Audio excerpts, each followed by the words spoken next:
Hello friend, तो आज जानिबा जोगेश अय्यर बियोग्राफी और लाइफस्टाइल विषय रे। तो ये वीडियो को शेष पर्यंत देखंतु। जोगेश अय्यर रियल नाम है जोगेश्वर उगर।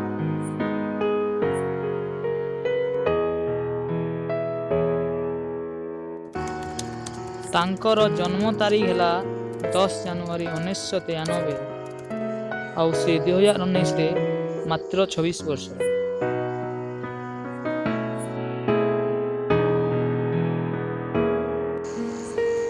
आउ तांकर ग्राम है मानेश्वर ब्लॉक अंतर्गत रसियापाली ग्राम।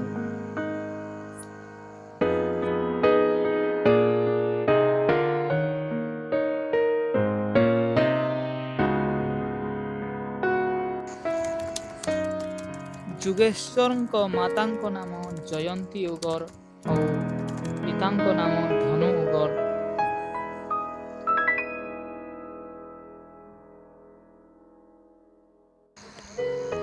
आउ से वर्तमान समय रे रहउचंती शांतिनगर मातृविहार सम्बलपुर ठारे।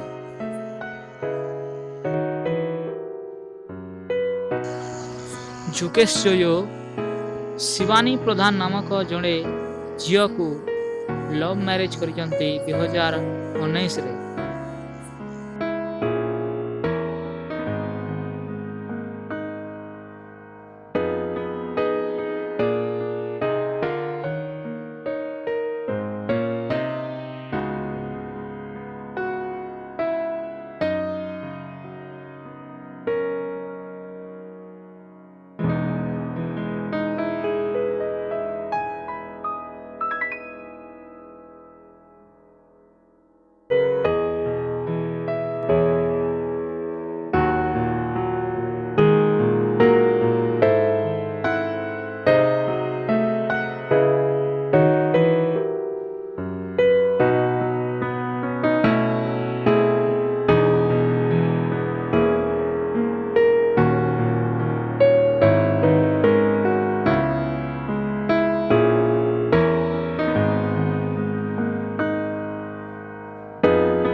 फ्रेंड, जदि वीडियोटी भल लगिला लाइक और शेयर करंतु आउ चैनल टी को सब्सक्राइब करि नियंतु।